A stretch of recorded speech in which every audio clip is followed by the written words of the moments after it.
मैं मोहित और आपका स्वागत हमारे YouTube चैनल हिस्ट्री चैंपियन में। तो जैसा कि आप जानते हो, आप हो एमडीएससी के विद्यार्थी या अन्य कोई यूनिवर्सिटी के विद्यार्थी हो और आपका जो पेपर होने वाला है आधुनिक काव्य का, कौन सा पेपर होगा भाई? आधुनिक काव्य का। अगर आपके सामने आपका पेपर होगा तो उससे संबंधित आपके सामने जितने महत्वपूर्ण आपके सामने 100% व्याख्या की, कैसे प्रश्न, 100% व्याख्या के जो आपके सामने प्रश्न आने वाले हैं वो आपको करवाने वाला हूँ। एक मास्टर क्लास होने वाली है भाई, पूरी की पूरी मास्टर क्लास होने वाली है। पूरी मास्टर क्लास के रूप में अपन इस क्लास को करेंगे। आपको क्या करना है? वीडियो को पूरा देखना है। क्या करना है भाई? वीडियो को पूरा देखना है। चैनल को सब्सक्राइब कर देना है। 30,000 सब्सक्राइबर का अपने टारगेट ले रखा है। सभी बच्चों से रिक्वेस्ट है, प्लीज चैनल को सब्सक्राइब कर दो और अपना 30,000 सब्सक्राइबर का जो टारगेट है उसको अचीव करवा दो भाई। करो सभी के सभी बच्चे सब्सक्राइब चैनल को। साथ के साथ ऐसी क्लास आपको कहीं पर देखने को मिलेगी, कंप्लीट रिवीजन आपको करवा दूंगा। और एक बार आप देखो ग्राफिक के साथ, हल्की क्लास नहीं है, पूरे ग्राफिक लेकर आया हूं आपके लिए, एक एक हर टॉपिक का। चाहे इससे अगले वाला टॉपिक है उसकी समरी करूंगा, उसके लिए देख लो। इससे अगले वाली इसकी समरी, तो पूरा ग्राफिक के साथ समझाने वाला हूं। आप पहले के तरीके से एकदम प्लेन शीट पे नहीं, एकदम मस्त तरीके से समझाऊंगा। बस आपको चैनल को सब्सक्राइब करना है, इतनी मेहनत आपके लिए कर रहा हूं। आपके और चैनल को सब्सक्राइब करना आपका सिर्फ इतना काम है। कर दो भाई, 30,000 सब्सक्राइबर का जो टारगेट है वो अचीव करो, खुद भी करो और अपने दोस्तों से भी करवा दो। साथ के साथ कोने में जो व्यू प्रोडक्ट वाला ऑप्शन है, कौन सा? व्यू प्रोडक्ट वाला ऑप्शन है। इस पे क्लिक करके अगर फ्लिपकार्ट और मित्रा से कोई प्रोडक्ट खरीदोगे सबसे ज्यादा डिस्काउंट देखने को मिलेगा, तो जाओ और जाकर खरीद सकते हो।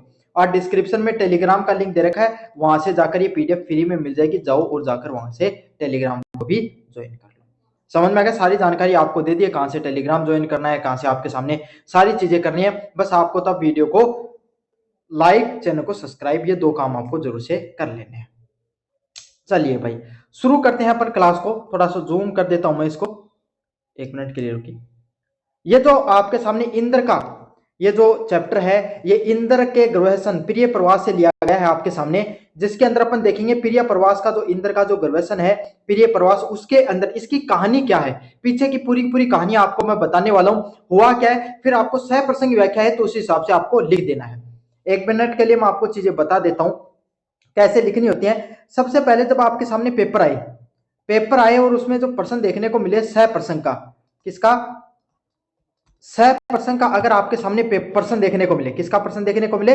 100% का अगर प्रश्न देखने को मिले तो उसको कैसे करना होता है?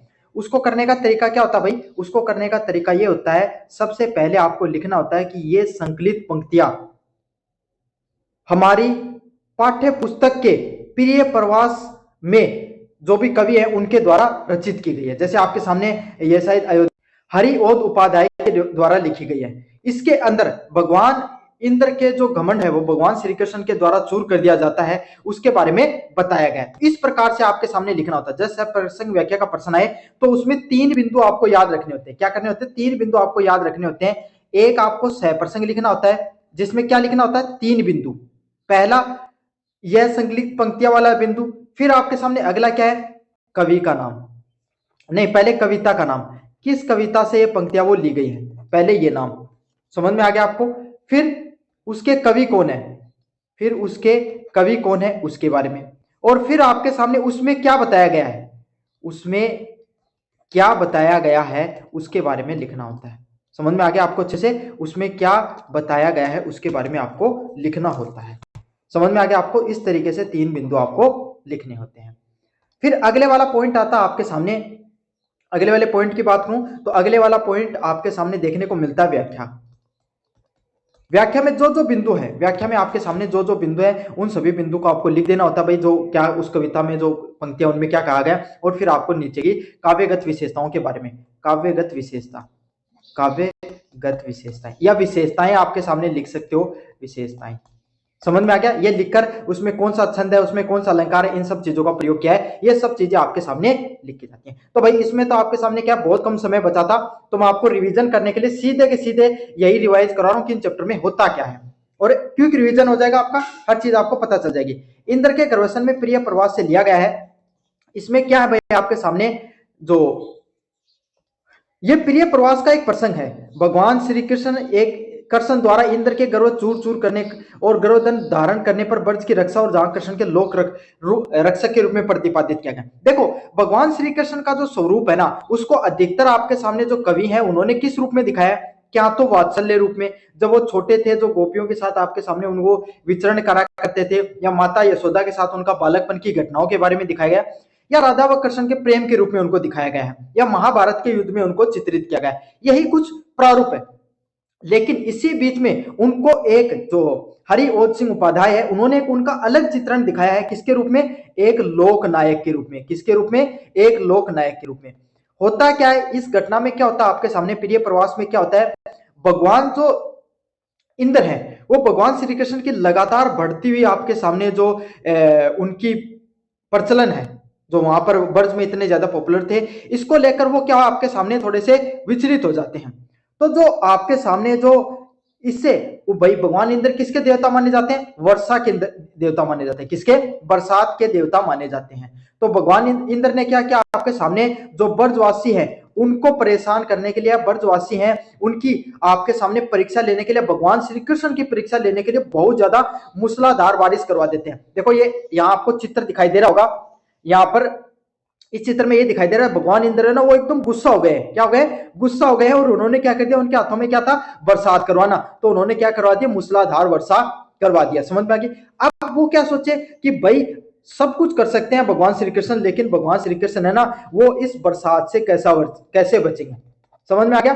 तब भगवान श्री कृष्ण क्या करते हैं भाई, आपके सामने जो ब्रज है, क्या है भाई? ब्रज आपके सामने, ब्रज है, वहां पर आपके सामने क्या? गोवर्धन पर्वत था। क्या था? गोवर्धन पर्वत। अपन गोवर्धन की पूजा भी करते हैं ना दीपावली के बाद में, तो वहां पर जो ब्रज है वहां पे गोवर्धन आपके सामने पर्वत था, है ना। उस पर्वत को भगवान श्री कृष्ण अपनी अंगुली पर उठा लेते हैं, या अपने हाथों पर उठा लेते हैं, जिसके क्या है, उसके नीचे, क्योंकि भाई पर्वत होता है वो कितना विशाल होता है, उसके नीचे सारे के सारी जो गायें हैं वो भी आ जाती हैं, है ना, जो गांव के जो लोग हैं वो भी आ जाते हैं, और सारे के सारे जो ब्रजवासी हैं वो उस गोवर्धन पर्वत के नीचे क्या ले लेते हैं? खुद का आश्रय ले लेते हैं। और इसके वजह से क्या होता है भाई, आपके सामने जो भगवान, क्या है आपके सामने, जो भगवान आपके सामने जो इंद्र हैं, जो भगवान इंद्र हैं, जिनके द्वारा आपके सामने मूसलाधार बारिश की जा रही थी, उस मूसलाधार बारिश से वो कैसे बचा देते हैं भाई आपके सामने? ये जो मूसलाधार बारिश है, इससे आपके सामने भगवान कृष्ण है वो अपने गोवर्धन पर्वत को, अपनी शक्ति या बाहुबल्य का परिचय देते, उस गोवर्धन पर्वत से सभी लोगों को बचा देते हैं। समझ में आ गया? तो इससे क्या है, जो आपके सामने भगवान जो कृष्ण है, उससे सारे के सारे ब्रजवासी वो खुश हो जाते हैं, और उनका जो बचाव किया भगवान श्री कृष्ण ने, उसी के रूप में उनको लोक नायक के रूप में दिखाया गया। किस रूप में दिखाया गया?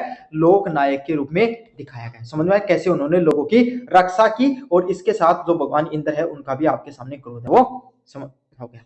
समझ में आ गया?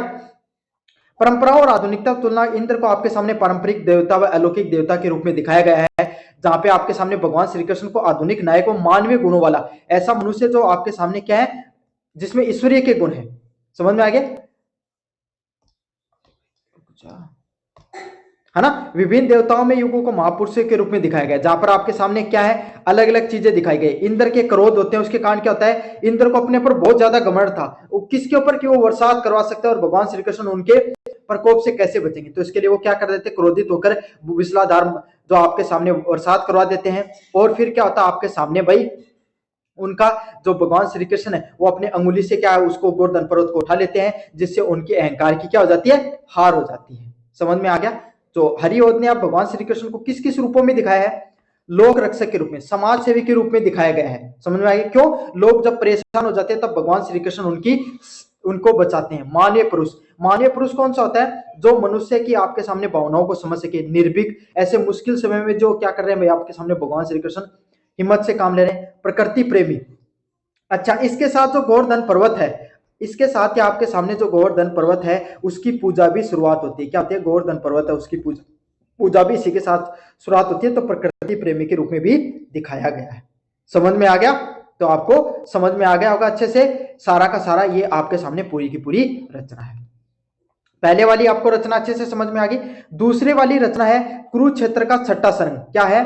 कुरुक्षेत्र है, कुरु जो क्षेत्र है आपके सामने, उसका जो छठा सरंग है वो आपके सामने उसको देखेंगे। और ये किसके द्वारा लिखा गया है? ये प्रस्तुत जो संकलित, अगर कुरुक्षेत्र से संबंधित पॉइंट है तो आपको क्या लिखना है? प्रस्तुत पंक्तियां, जो संकलित पंक्तियां हैं वो कुरुक्षेत्र के छठे सरंग से लिया गया है, जहां आपके सामने और उनके लेखक रामधारी सिंह दिनकर है, वो आधुनिक विज्ञान और मानवता के ऊपर गहरे चिंतन के बारे में बात करते हैं। या अन्य कोई बिंदु लिखो। तो सप्रसंग व्याख्या देखो मैंने प्रसंग है वो मैंने यहीं पर बना के दे रखा आपको।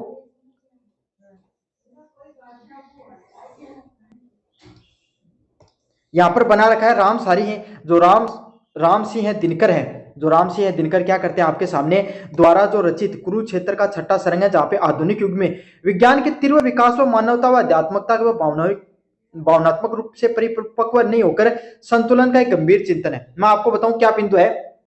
रामसारी दिनकर ने क्या बताया कि मनुष्य ने धीरे धीरे खूब विकास कर लिया है, उसका जो मस्तिष्क है, उसकी बुद्धि है, उसका तो बहुत ज्यादा विकास हो गया है। समझ में आ गया। आधुनिक युग में विज्ञान है, अपन चंद्रमा तक जा रहे हैं, अपन प्राकृतिक बरसात करवा देते हैं, बांध बना लिए हैं, हर चीजें जो मनुष्य ने सोच सकता है वो सबकी सब चीजों का उसने निर्माण करवा लिया है। लेकिन इस विज्ञान के निर्माण के साथ कुछ मनुष्यता पर खतरा भी आया है। क्यों? क्योंकि मनुष्य भावनात्मक रूप से उतना स्ट्रोंग नहीं हुआ। क्या है? मनुष्य की भावनाएं उतना स्ट्रोंग नहीं हो जितना इंसान का क्या है बुद्धि विकसित हो गई है।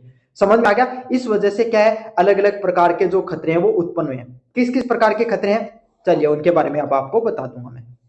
पहला खतरा है मनुष्य ने क्या किया भाई आपके सामने अलग अलग प्रकार की चीजों का निर्माण कर लिया है। जहां पर दिखाया गया है क्या हमने मनुष्य ने आकाश से लेकर पाताल तक मनुष्य का नियंत्रण हो गया है, उसने प्रकृति तक को विजित कर लिया है। जैसे भाई आपके सामने कंप्यूटर बना लिए, बड़ी बड़ी इमारतें बना ली, सैटेलाइट बना ली, चांद तक हम पहुंच गए हैं।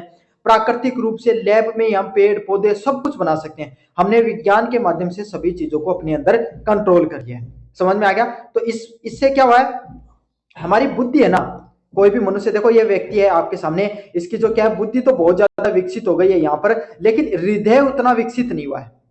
हृदय पहले जैसा ही है, जहां पर लोभ लालच घमंड जैसी चीजें आपके सामने। अब एक बात बताओ, जो ईरान और अमेरिका का युद्ध है, ये जो ईरान और अमेरिका का युद्ध है ना, कोई इसका औचित्य है क्या? कोई बात का कोई मतलब नहीं, फालतू में लड़ाई चल रही है, कोई इनका उद्देश्य नहीं है ना। तो अमेरिका वाले जो युद्ध कर रहे हैं उनको ये पता है कि हमें करना क्यों है, क्यों युद्ध कर रहे हैं, कुछ नहीं पता है। तो यही है भावनात्मक रूप से मनुष्य ना वो इतना स्ट्रोंग नहीं हुआ है। इसका जो मनुष्य देखो इसका हृदय थोड़ा ब्लैक ब्लैक दिखाया गया, मतलब विकसित नहीं हुआ है। बुद्धि इसकी बहुत ज्यादा विकसित हो गई है, मस्तिष्क तो विकसित हो गया लेकिन हृदय उतना विकसित नहीं हुआ है। अगला बिंदु क्या है, विज्ञान के माध्यम से मनुष्य ने क्या क्या कर लिया, परमाणु बम बना लिए हैं, खतरनाक हथियार बना लिए हैं, हर चीज कर ली है। और इस जो रामसारी दिनकर क्या कहते हैं, विज्ञान वो एक तेज तलवार की तरह काम करती है। अगर उसका सही से काम किया, तलवार का भाई सही से काम करोगे तो रक्षा भी करेगी, और अगर आपके सामने उससे क्या कर सकते हो, खुद को भी मार चोट पहुंचा सकते हो आप, दूसरे कोई आपके सामने अगर आप बुद्धि से प्रयोग नहीं करोगे तो किसी को और को भी नुकसान पहुंचा सकते हो। समझ में आ गया। तो यही है विज्ञान एक तलवार की तरह है, अगर उसका दुरुपयोग किया गया तो क्या होगा, बहुत ही घातक परिणाम हो सकते हैं। समझ में आ गया। युद्ध जैसे और जो आजकल अपने देखने को भी मिलते हैं घातक परिणाम। अब देखो इसमें क्या हो गया है, क्या क्या प्रमुख बिंदु हैं। आधुनिक युग भीषण और अजीब है। समझ में आ गया। आधुनिक युग बहुत ज्यादा भीषण और अजीब क्यों है, क्योंकि मनुष्य ने प्रकृति को जितना धीरे धीरे, तो आर्टिफिशियल इंटेलिजेंस भी आ गई है, एआई भी आ गई है, वो और भी ज्यादा खतरनाक है। समझ में आ गया। रोबोट आ गए हैं, मनुष्यता की सोच और पीछे रह जाएगी। मनुष्य ने प्रकृति पर पूर्ण रूप से विजय कर लिया। अब एक बात देखो, जो चीजें मनुष्य खुद सोच सकता था, जो चीजें मनुष्य सोच सकता उससे बढ़िया कंप्यूटर रोबोट मशीनें सोच सकती हैं, और ये कैसे संभव है, मनुष्य की बुद्धि के कारण। समझ में आ गया। तो मनुष्य ने प्रकृति पर पूरी तरीके से विजय प्राप्त कर लिया है। आजकल तो मनुष्य इस चीज के पीछे भाग रहा है कि हम कैसे भी करके अमर अमर हो जाएं। क्या हो जाएं, अमर हो जाएं, मरे ना कभी। उसके ऊपर एंटी एजिंग पर काम चल रहा है। ये तो पॉइंट गलत टाइप हो गया यहाँ पर, है ना। लेकिन मनुष्य को प्रकृति पर तो विजय कर लिया, मतलब मनुष्य की बुद्धि का तो विकास हो गया, बुद्धि के साथ लेकिन हृदय का विकास नहीं हुआ।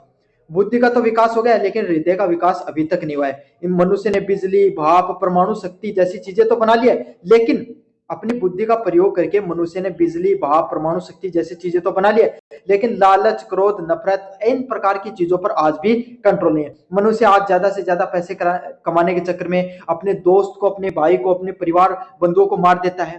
क्रोध और नफरत जैसी चीजें धीरे धीरे बहुत ज्यादा बढ़ती जा रही हैं। समझ में आ गया। विज्ञान को यहाँ पर क्या बताया गया है, इसके अंदर एक तेज तलवार के समान बताया गया है। कैसे बताया गया है, विज्ञान एक तेज तलवार की तरह काम करती है। कैसे काम करती है, एक तेज तलवार की तरह काम करती है। अगर आपके सामने सही उपयोग करोगे तो आपकी रक्षा भी करेगा, गलत उपयोग करोगे तो आपके लिए विनाश भी या चोट भी पहुंचा सकती है। और परमाणु बम जैसी चीजें वो अंधी बुद्धि का परिणाम है, मतलब अगर उनको कभी बहुत ही ज्यादा खतरनाक तरीके से प्रयोग कर लिया गया तो बहुत ही ज्यादा नुकसानकारी परिणाम हो सकते हैं। एक एक चीज को एकदम क्रिएटिव तरीके से, ताकि आपके दिमाग में रहे, फोटो के माध्यम से आपको अच्छे से सब चीजें समझा रहा हूं। बुद्धि का विकास तो यहाँ पे बिजली, भाप, परमाणु सब चीजों का देखो निर्माण कर लिया है, लेकिन हृदय के अंदर अभी भी वही लालच, क्रोध और नफरत जैसी चीजें हैं वो अपने अंदर देखने को मिल रही हैं। तो बुद्धि और हृदय के विकास में अभी भी भारी असंतुलन है। बुद्धि का विकास तेजी से हुआ है, लेकिन आपके सामने जो मनुष्य है, क्या है, मनुष्य है, उसका आपके सामने हृदय का, इसका हृदय का विकास अभी भी नहीं हुआ है। समझ में आ गया? विज्ञान एक तेज तलवार है, दुरुपयोग हुआ तो परमाणु बम और विनाश जैसी चीजें हो सकती हैं। भाई आपके सामने देखा था हिरोशिमा व नागासाकी पे आपके सामने परमाणु बम विस्फोट हुआ था, उसे कितने नुकसान देखने को मिले थे। तो ये विज्ञान है, उसी का तो नुकसान है। तो इससे क्या हो सकता है, मनुष्य है उसकी जो मानवता उसका भी अंत हो सकता है। इसीलिए परिपक्वता का अभी अभाव है मनुष्य के अंदर। विज्ञान का खतरनाक आपके सामने प्रयोग भी किया जा सकता है। तो मनुष्य को थोड़ा परिपक्व होना चाहिए, अपनी भावनाओं को और आध्यात्मिक रूप से और मजबूत होना चाहिए। अगले वाला पॉइंट क्या है, दूसरों को समझना। हमें खुद पर ही, खुद की लोभ, क्रोध जैसी भावनाएं उस पर ही निर्भर नहीं करना, हमें दूसरों की भावनाओं को भी समझना है। जीवन को प्रेम और सहानुभूति के साथ भी जीना सीखना चाहिए। किसके साथ? प्रेम और सहानुभूति के साथ ही जीना चाहिए। सच्ची मानवता वही है, ये रामधारी सिंह दिनकर उनका ये कहना है कि सच्ची मानवता वही है जब मनुष्य प्रेम और सहानुभूति के साथ दूसरों के साथ मिलजुल कर रहना सीखेगा, तभी एक विज्ञान का सच्चा विकास होगा। समझ में आ? चांद पे पैर रखने से कोई फायदा नहीं है, ना कोई बड़ी मशीन विज्ञान बनाने से कोई इंसान सच्चा ज्ञानी बनता है। सच्चा ज्ञानी रामधारी सिंह दिनकर के अनुसार वही है जो दूसरों को समझ पाता है, जो प्रेम और सहानुभूति के साथ जीवन जी पाता है। समझ में आ गया? चांद पे पैर रखने वाले को भी बुद्धिमान नहीं माना है, बड़ी बड़ी मशीन बनाने वाले को भी बुद्धिमान नहीं माना है। समझ में आ गया? तो मानवता को बचाने के लिए हृदय में परिवर्तन होना जरूरी है। समझ में आ गया? आपको ज्यादा दिमाग से ज्यादा अगर आपको मनुष्यता को बचाना है तो आपको हृदय में विकास करना चाहिए। किसमें विकास होना चाहिए? हृदय का विकास ज्यादा होना चाहिए। किसका विकास होना चाहिए? हृदय का विकास है वो ज्यादा होना चाहिए। समझ में आ गया? हर बिंदु को आपको अच्छे से क्रिएटिव तरीके से देखो, एक एक बिंदु। पहले क्या हुआ करता था, सीधी की सीधी एक लेके आ जाता था मैं आपको टेक्स्ट के रूप में। अब देखो मैं फोटो भी लेकर आ रहा हूं साथ के साथ, और टेक्स्ट भी लेके आ रहा हूं, ताकि आपको हर चीज अच्छे से समझ में आ जाए। अब आपकी मर्जी है भाई, चैनल को अगर अभी भी सब्सक्राइब नहीं करते हो इतनी मेहनत के बावजूद, तब क्या किया जा सकता है। चलिए अगले वाली आपके सामने जो कहानी आपके सामने, उसके बारे में अपन विस्तार से देखेंगे एक बार के लिए। क्या है, कौन सी है? यह है आपकी बादल राग। कौन सी है भाई? जो बादल राग है, बादल राग है निराला जी की प्रकृतिवादी जो काव्य है उसमें ये लिखी गई है। क्या है ये कविता? बादल को क्रांति दूत के रूप में दिखाया गया है। यहाँ पे जो बादल राग जो लिखी गई, क्या लिखी गई है? जो बादल राग नामक जो कविता है वो लिखी गई, उसमें क्या है, इसमें बादलों को क्रांति के दूत के रूप में माना है। किस रूप में माना है? क्रांति के दूत के रूप में माना है। कैसे माना है ये बाद में बताऊंगा, है ना। माना है और विलुप्त की प्रकृति के रूप में चित्रित किया गया। और क्या किया गया है, जो प्रकृति है उसमें जो आपके सामने जो बादल, जब बरसात होती है ना, तो उससे क्या होता है, नए नए पेड़ पौधे आते हैं, और जो पुरानी जो आपके सामने जो पतझड़ का मौसम, उसमें जो पुराने पत्ते उनको झड़ने को, एक विलुप्ति का जो पुरानी परंपराएं उसको टूटने के रूप में दिखाया गया है। जो पुराने सड़े गले विनाश कर एक सामंतवादी समाज का निर्माण करती है। जो पुराने समाज को ये जो बादल है वो क्या करते हैं, तोड़ने का काम करते हैं। समझ में आ गया? तो इसका सह प्रसंग कैसे लिखोगे? ये संकलित पंक्तियां हमारी कविता में, कविता बादल राग से लिए गए हैं, जिसके कवि आपके सामने जो निराला जी हैं, उन्होंने क्या बताया गया है, इन्होंने बादल को एक क्रांति के रूप में दिखाते हुए पुरानी परंपराओं को तोड़ने के रूप में दिखाया गया है। समझ में आ गया? ये पॉइंट लिखोगे और फिर अपन विस्तार से समझ जाते हैं। चित्रों के माध्यम से अपन हर चीज को विस्तार से समझेंगे।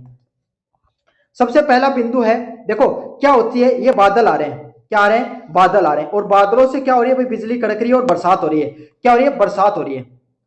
बरसात या आपके सामने या वर्षा हो रही है। समझ में आ गया? वर्षा हो रही है। तो आपके सामने जो किसान है ना, देखो किसान है ना, यहाँ पर दो किसान दिखाए गए, दोनों खुश हैं।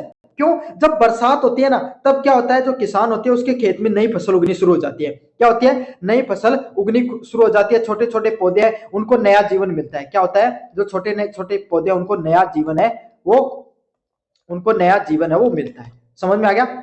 नया जीवन है वो आपके सामने छोटे छोटे पौधों को मिलता है। समझ में आ गया? मजदूर वर्ग इस चीज से खुश है, बरसात हो रही है, आप भी किसान हो, सही समय बारिश हो, आपको भी खुशी होती है ना। लेकिन अगले वाला बिंदु यहाँ पर क्या दिखाया गया है, दूसरी तरफ दिखाया गया आपके सामने बड़े बड़े महल वाले लोगों को। क्या दिखाया गया है? बड़े बड़े महल वाले लोगों को दिखाया गया है। जब यहाँ पर बारिश होती है ना तो उन लोगों को क्या डर लगने लग जाता है, क्या हो जाता है कि उन लोगों को ये आंधी तूफान से क्या डर लगने लग जाता है, एक डर के रूप में उनको दिखाया गया है। समझ में आ गया? कहीं ना कहीं हमारा महल ना टूट जाए, कहीं हमारा विनाश ना हो जाए। समझ में आ गया? इस तरीके से भाई आप देख लो, कभी भी शहर में जो लोग रहते हैं उनको बरसात होती है तब उनको अच्छी नहीं लगती, उनको लगता है कि अरे पानी कीचड़ भर जाए, दिमाग खराब हो गया बरसात की वजह से, होता है ना। और अगर आप खेतों में रहते हो, गांव में रहने वाले, आपको मजे हो जाते हैं, भाई बढ़िया काम हो गया एकदम से। तो यही दिखाया गया है जहां पर आपके सामने क्या है, जो ये जो छोटे छोटे जो बदलाव हो रही है, जो बरसात हो रही है, ये क्या हो रहा है, ये जो पुरानी परंपराएं, जो किसान वर्ग, जो शोषित वर्ग है, ये बरसात है ना उनमें क्रांति लाने का काम कर रही है। क्या कर रही है? क्रांति ला रही है। क्रांति कैसे? जब आपके सामने जो पतझड़ का मौसम होता है, छोटे छोटे पत्तों के पत्ते झड़ जाते हैं, बंजर जमीन पड़ी रहती है, जैसे बरसात आती है सारी तरफ हरियाली छा जाती है। हरियाली छाना किसका प्रतीक है? क्रांति आने का। समझ में आ गया? क्रांति कैसे आती है? जो आपके सामने जो ये बड़े बड़े जो समाज का जो पुरानी परंपराएं चली आ रही हैं उसको तोड़ने का काम कर रही है। जो शोषक वर्ग है, जो समाज में शोषित वर्ग है, उसका विनाश होता है। समझ में आ गया? इस रूप में उसको दिखाया गया है। चलो और बिंदु को दिखाऊं।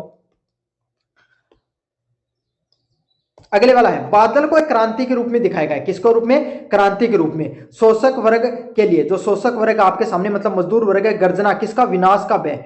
जो सॉरी, शोषक वर्ग मतलब अमीर लोग, गलत बता दिया भाई। शोषक वर्ग जो दूसरों को शोषक करता है, अमीर वर्ग है। अमीर वर्ग को जैसे आपके सामने जो बादलों की गर्जना होती है तो उन्हें उस गर्जना के साथ किसका लग रहा है कि विनाश का भय लग रहा है, कि हमारा विनाश होगा, ये जो बादल है क्रांति लेकर आ रहे हैं, ये हमारा विनाश करेंगे।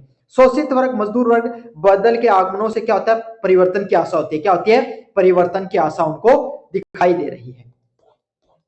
विनाश और सर्जन, जैसे बादल आते हैं प्रकृति में, आपके सामने बरसात आती है, पुराने जो तौर तरीके होते हैं क्या होते हैं? पुराना समाज है, पुराना जो समाज है, पुराने जो तौर तरीके हैं, उनमें क्या होता है? आपके सामने बदलाव आता है। क्या होता है? उनमें बदलाव आता है और लोगों को नया जीवन मिलता है। भाई बरसात होगी, नए पेड़ पौधे उगेंगे, नया समाज है वो निकलता है।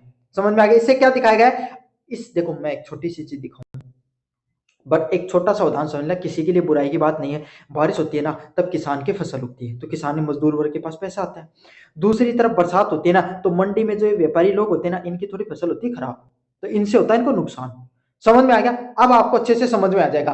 तो यही है, इससे क्या दोनों में अमीर लोग थोड़े गरीब होते हैं इस क्रांति के माध्यम से, अमीर लोग थोड़े कमजोर होते हैं और जो गरीब लोग हैं वो थोड़े और स्ट्रोंग हो जाते हैं। तो समाज में क्या हो जाती है? समानता आने का प्रतीक यहाँ पर दिखाया गया है।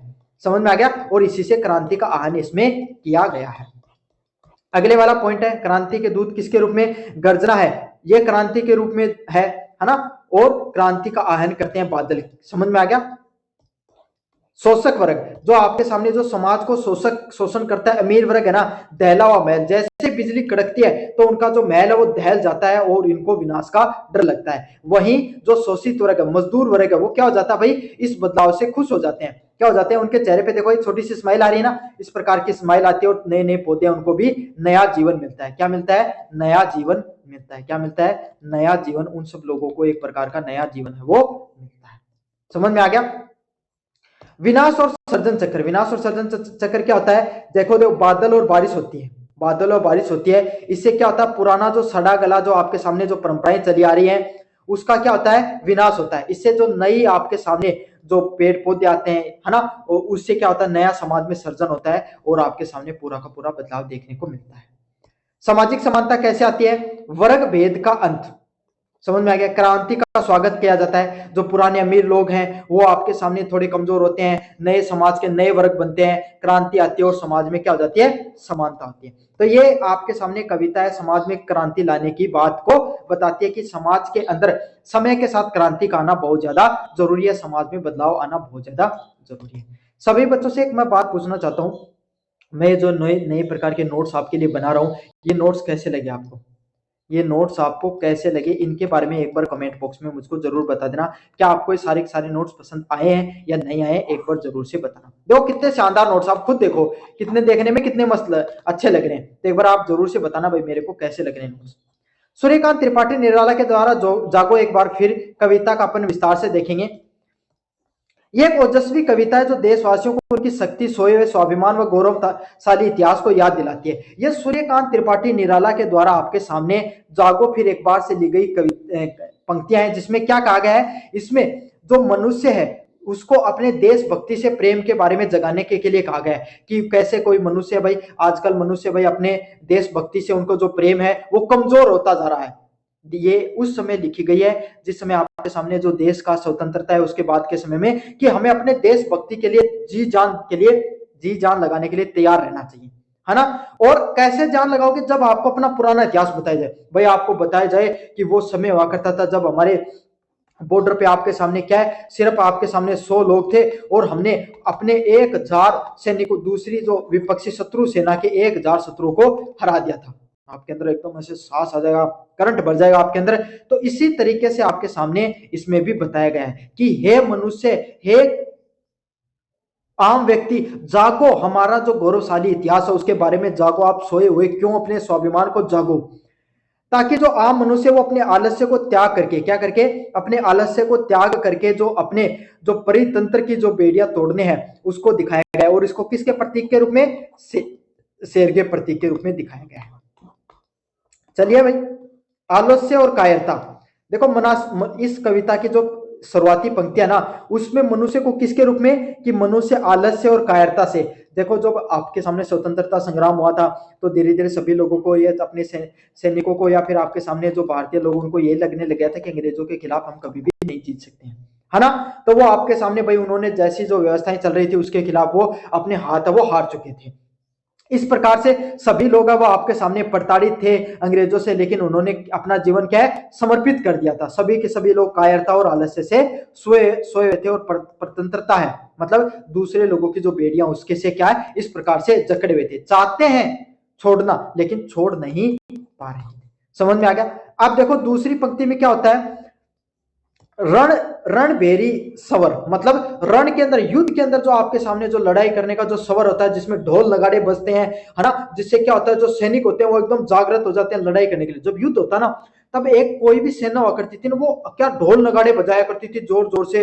हाथियों के जो चिंगाड़ आती है ना उनको मद पिलाई जाती है, वो चिंगाड़ मारते थे आपके सामने। तो इससे सैनिक क्या वो पूरे उत्साहित हो जाते थे युद्ध लड़ने के लिए। तो इसी रूप में दिखाया गया है कि आप है ना युद्ध के अंदर युद्ध करने के लिए तैयार हो जाओ, जागृत हो जाओ। सभी लोग आपके सामने, है ना, एकदम जो इस जो पुरानी परंपराएं चली आ रही है उनको तोड़ दो, इसके बारे में बताया गया। अपना जो स्वाभिमान है उसको जागृत कर लो। पहले वाले चित्र में क्या दिखाया गया, सभी मनुष्य आपके सामने जमीन पे सोए हुए आलस्य से एकदम, है ना, एकदम गुलामी सह रहे हैं। अगले वाले पंक्ति में एक व्यक्ति आ रहा है ना, वो सबको जागृत कर रहा है, अरे लड़ाई लड़ो, मैं हूं तुम्हारे पीछे। एकदम पूरा युद्ध का माहौल बना दिया गया है।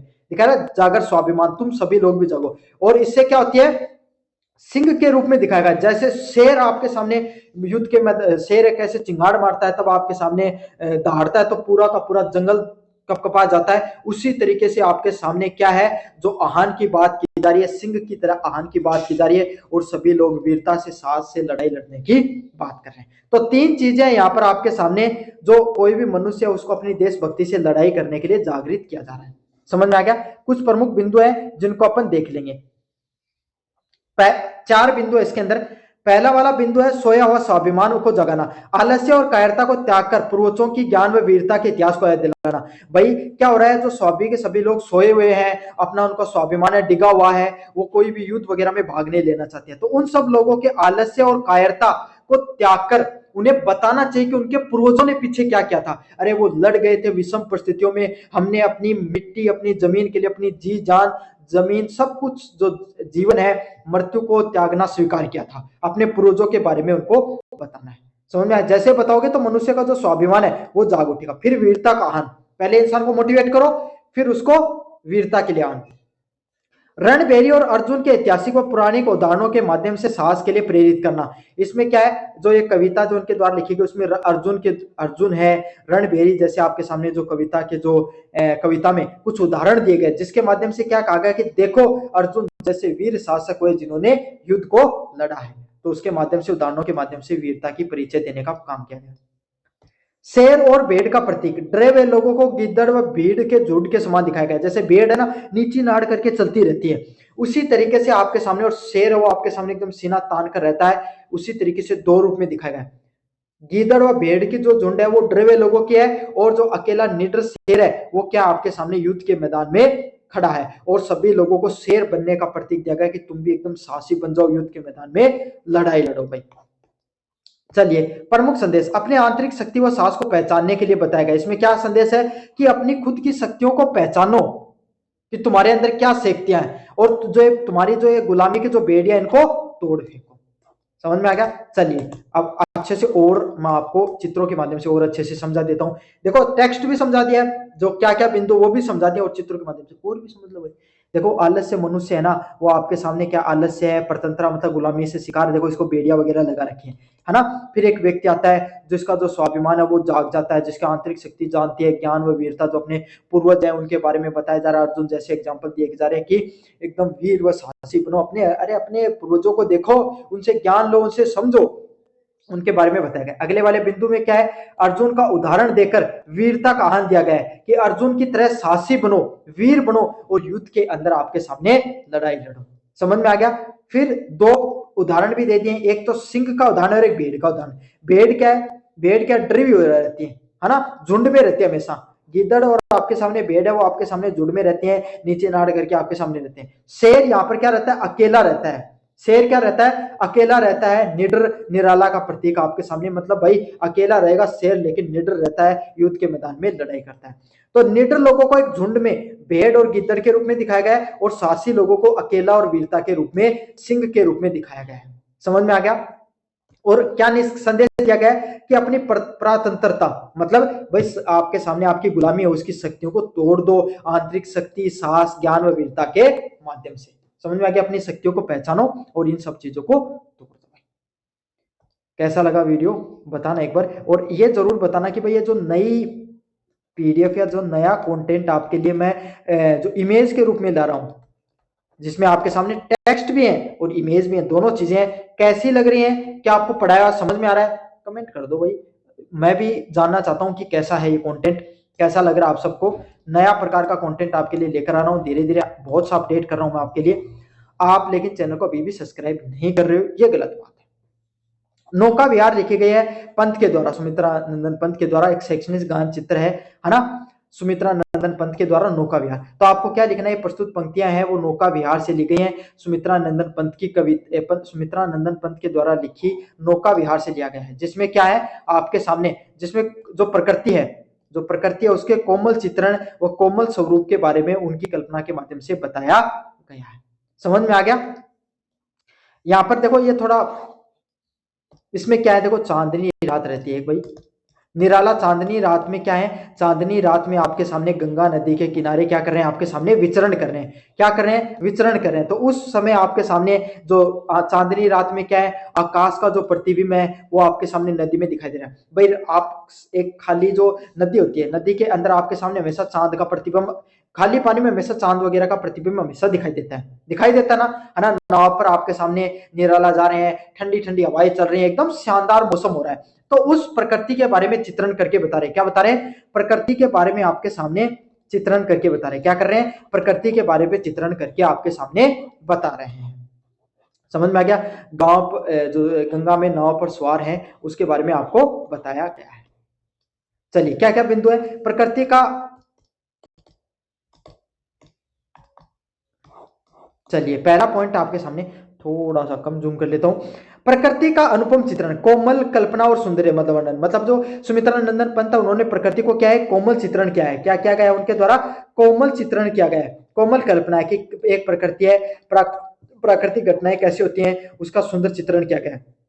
गंगा का मानवीकरण, तपस्विनी बाला, जो तपस्वी करती हुई एक साध्वी होती है, एक स्त्री होती है, उसके बारे में बताया गया है कि उसने क्या कर रखा है, एक सफेद सैया। देखो मैं बताऊं, क्योंकि सफेद सफेद भाई, जैसे जो सर्दी का मौसम होता है ना, जब नदी होती है उसके किनारे पानी पर ऊपर धुंध जम जाती है ना, तो गंगा को एक तपस्विनी के रूप में बताया गया है। और ऐसे लग रहा है कि वो तपस्विनी जैसे सफेद सैया, सफेद कपड़े उसने पहन रखे हैं। तो गंगा का पानी सफेद है, साथ के साथ थोड़ी थोड़ी धुंध जम जाती है, तो सफेद कलर के ऊपर चादर चढ़ जाती है, उसको क्या बताया गया, सफेद सैया के रूप में बताया गया। किस रूप में दिखाया गया, सफेद सैया के रूप में दिखाया गया है। समझ में आ गया। सौंदर्य का विस्तार, चांदनी और झिलमिलाती लहरों का, जो आपके सामने उसमें क्या झिलमिलाती, जो अलग अलग प्रकार की जो लहरें हैं वो गंगा नदी में बह रही हैं, उसके बारे में भी वर्णन किया गया है। अब इससे क्या दार्शनिक दृष्टि क्या मिलता है, जीवन की नित्यता व लहरों का वर्णन, मतलब जीवन में लहरों के समान, मनुष्य के जीवन में कितनी संकट आए, कैसे भी परिस्थितियां, मनुष्य को कभी भी हार नहीं माननी चाहिए। जीवन में क्या आपके सामने लहरों के समान, जैसे आपके सामने लहरें हैं ना, वो निरंतर चलती रहती हैं, मनुष्य को भी अपने जीवन में निरंतर चलता रहना चाहिए। निरंतरता बहुत ज्यादा जरूरी है, लहरों को निरंतरता के समान बताया गया है। दार्शनिक जीवन दृष्टि, जीवन की नित्यता व निरंतरता का बोध देखने को मिलता है। प्राकृतिक के सौंदर्य से जीवन की शाश्वतता को समझना, भाई प्रकृति के माध्यम से जीवन है वही है जो लगातार चलता रहे, क्या रहे, लगातार आपके सामने चलता रहे वही जीवन है, लगातार चलता रहे वही जीवन है, इसके बारे में बताया गया। समझ में आ गया। तो देखो ये आपको अच्छे से और अच्छे से चित्रित तरीके से आपको समझ में आएगा।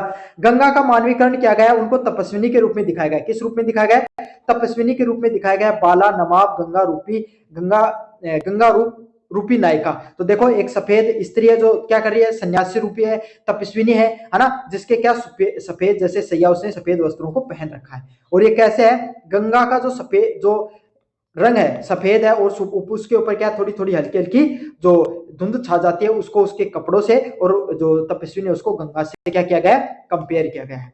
चांदनी रात, आकाश का जो प्रतिबिंब है, देखो कितना सुंदर आपके सामने चित्र बनाया गया है। जो आपके सामने जो गंगा नदी है उसका जो प्रकाश है वो आपके सामने क्या है, उस आकाश का चांद हो गए, तारे, सबके किसके ऊपर पड़ रहा है, इन ये जो नदी के ऊपर पड़ रहा है। इसके वजह से क्या हो रहा है भाई, आपके सामने जो बहुत ही सुंदर प्रतिबिंब बन रहे हैं और बहुत ही खूबसूरत नजारा देखने को मिल रहा है। साथ के साथ जो चांद है, जो चांद है उसकी चांदनी है, उसकी सफेद चांदनी भी देखने को मिल रही है। तो प्राकृतिक का सुंदर आपके सामने क्या है, चित्रण हो रहा है। चांदनी रात में गंगा के जल की प्राकृतिक सुंदरन भी इसमें दिखाया गया है।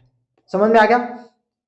साथ के साथ जीवन में जो गंगा नदी लगातार बह रही है उसके जीवन के बारे में बताया गया है। क्या बताया गया है, कोई भी मनुष्य जन्म लेता है तो उसमें पूरे मनुष्य की जन्म की घटना के बारे में बताया गया है कि भाई जैसे ये नदी है वो आपके सामने क्या गंगोत्री से निकलती है, इसी प्रकार से मनुष्य का जन्म होता है। समझ में आ गया। जन्म लेने के बाद में मनुष्य क्या करता है, अपने कर्म करता है। तो नदी का कर्म क्या है, बहना, लगातार धारा की तरह बहना। क्या करना, लगातार धारा की तरह बहना। और अंत में मनुष्य की मृत्यु हो जाती है और नदी कहां पर पहुंच जाती है, समुद्र में विलुप्त हो जाती है। कहां पर हो जाती है, समुद्र में विलुप्त हो जाती है। तो इसी तरीके से आपके सामने मनुष्य का जो जीवन है वो जन्म से लेकर मृत्यु तक लगातार चलता रहता है। और इस कर्म का सबसे प्रमुख बिंदु यही है कि मनुष्य को लगातार धाराओं में बहते रहना होता है, धारा के समान लगातार बहते रहना होता है। समझ में आ गया। जिस तरीके से जल समुद्र में मिल जाता है, विलुप्त हो जाता है, नष्ट नहीं होता है ना, उसी तरीके से मनुष्य का शरीर है ना वो आपके सामने जो इस प्रकृति में विलुप्त हो जाता है और आत्मा सदैव जिंदा रहती है। समझ में आ गया अच्छे से। देखो कितने, अब देखो इसके माध्यम से आप कितने आसानी से चीजों को समझ गए। अगले वाला है कविता का मुख्य संदेश, नित्यता का बोध। प्राकृतिक सौंदर्य के माध्यम से, प्राकृतिक सौंदर्य के माध्यम से क्या बताया जा रहा है आपके सामने, जैसे चांदनी गंगा की धारा, जो चांदनी रात उसमें देखो गंगा की धारा बह रही है, उससे नित्यता का पता चलता है। चलिए भाई, मुझे उम्मीद है एक एक बिंदु आपको अच्छे से समझ में आ रहा होगा। इतने शानदार, ये इतना आपको बता रहा हूं, इतना कह सकता हूं, इतना अपडेटेड कंटेंट कहीं से पढ़ लेना, इतना अपडेटेड कंटेंट, यार इंपॉर्टेंट क्वेश्चन बहुत बताने वाले हैं। इतना अपडेटेड कंटेंट मिल जाए ना कहीं पर तो मेरे को बता देना आप, और मेरे पढ़ाए से अगर नहीं आए तो भी बता देना आप।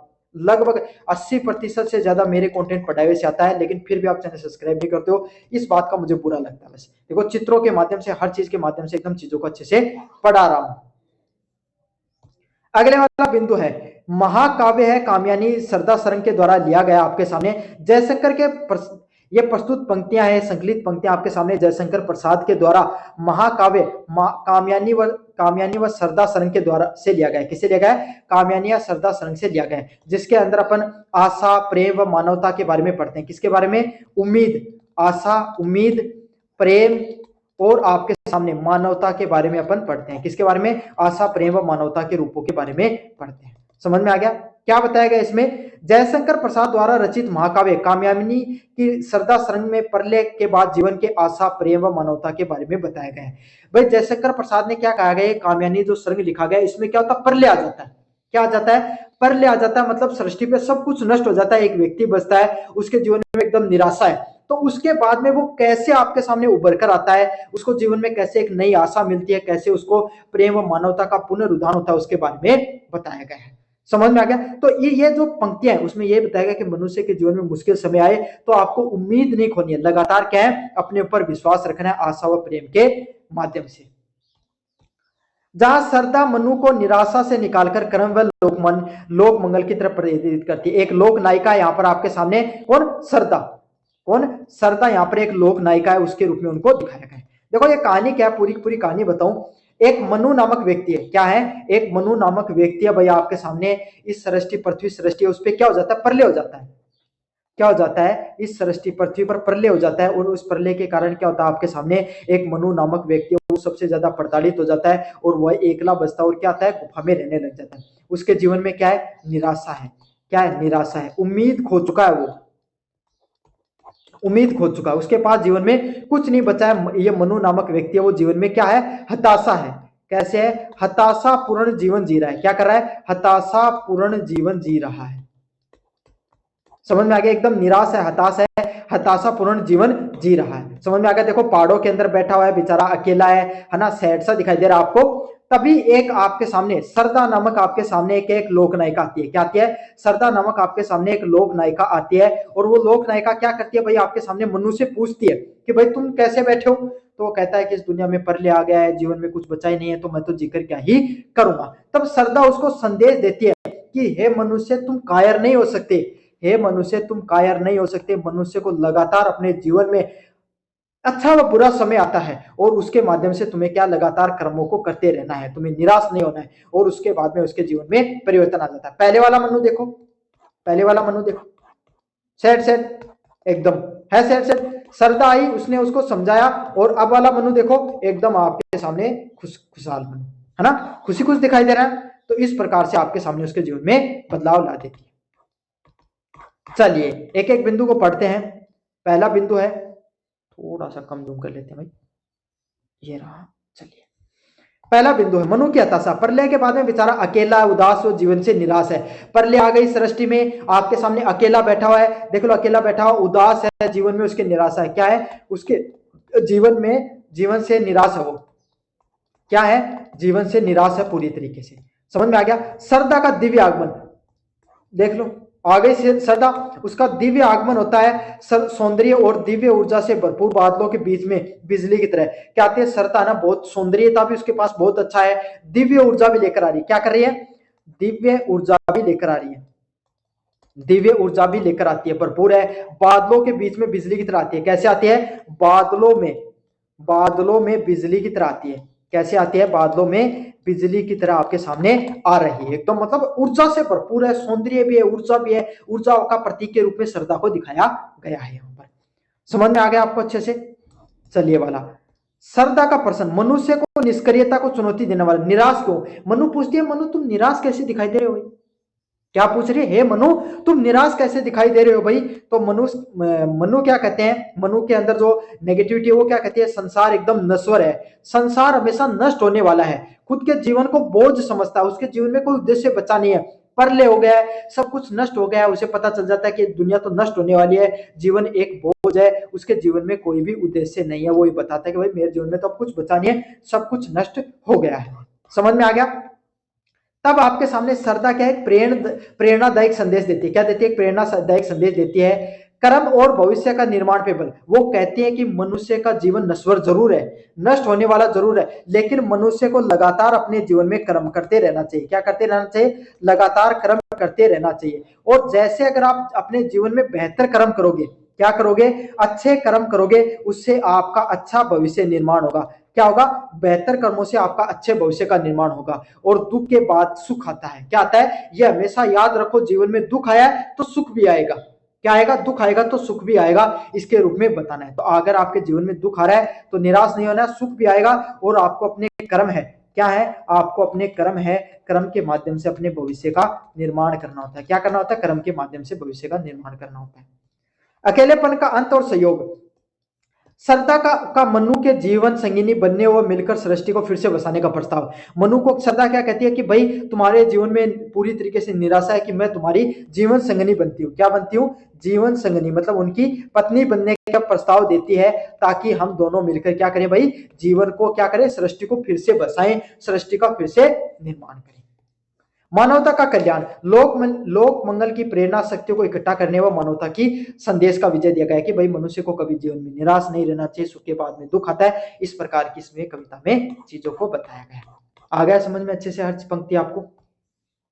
मनु निराशावाद, नवाब श्रद्धा का आशावाद। देखो मनु निराश है, वहीं पर श्रद्धा क्या है, एकदम आशा से बसी हुई है। जहां पर क्या है, संसार क्या नश्वर संसार है, कभी भी नष्ट होने वाला संसार, उसके बारे में बताया गया है। संसार नश्वर जरूर है, नष्ट होने वाला जरूर है, लेकिन श्रद्धा के माध्यम से यह बताया गया है कि भविष्य का हमें क्या है, निर्माण करना चाहिए। जीवन में निराशावादी के बजाय हमें आशावादी विचारों को लेकर चलना चाहिए। किन कैसे विचारों को, आशावादी विचारों को लेकर चलना चाहिए। हमेशा कभी भी जीवन में निराश नहीं रहना चाहिए, हमेशा आशावादी हमें जीवन में रहना चाहिए। श्रद्धा का प्रेरणादायक दर्शन क्या देते हैं, श्रद्धा कहती है कि हमें जीवन में हमेशा क्या करना चाहिए, अच्छे कर्म करने चाहिए। क्या करने चाहिए, अच्छे कर्म करने चाहिए। सुख दुख है वो जीवन में आता रहेगा। देखो कितना सुंदर चित्रण किया गया है, दिन है उसको सुख के रूप में दिखाया गया है, रात को दुख के रूप में दिखाया गया। तो एक चक्कर है, दिन में सुख आएगा तो जैसे दिन है के बाद में रात आती है, रात के बाद में दिन आता है, ये चक्कर चलता रहता है। उसी तरीके से जीवन में सुख दुख का भी चक्कर चलता रहता है। क्या है, सुख दुख का भी जीवन में चक्कर चलता रहता है। सुख आएगा तो दुख आएगा, दुख आएगा तो सुख आएगा। और क्या कहती है कि जीवन में मैं तुम्हारी संगिनी, प्रेमिका या पत्नी बन जाती हूँ, जिससे आप अकेले बन का है वो अंत है वो हो जाएगा, फिर अपन मिलकर नए भविष्य का निर्माण करेंगे। एक तरफ अकेलेपन का अंत करती है बिखराव, जो पूरी तरीके से मनु टूटा हुआ है ना। अकेलेपन इंसान को तोड़ देता है। तो हमें जीवन में क्या, सभी लोगों को एकजुट या मतलब समाज में एकजुट होकर रहना चाहिए, इसके बारे में बताया गया। श्रद्धा और आपके सामने भाई जो मनु है वो आपके सामने एक जगह रहने की बात करते हैं, तो दो लोग हो गए तो ज्यादा सही भाई, दो लोग रहते हैं, एक से दो भले वाली भावना इसमें दिखाई गई। अकेलेपन का अंत और सहयोग के माध्यम से शक्ति का निर्माण होता है, उसके बारे में बताया गया। मानवता का कल्याण, लोगों की सेवा करनी चाहिए, सृष्टि का पुण्य निर्माण व मानवता की विजय के रूप में दिखाया गया। तो ये था आपके सामने जितने जो इंपॉर्टेंट सह प्रसंग व्याख्या से संबंधित, सह प्रसंग व्याख्या से संबंधित जो प्रमुख बिंदु उसके बारे में बता दिया है। कैसा लगा वीडियो, जोर से बताना, चैनल को जोर से सब्सक्राइब कर देना।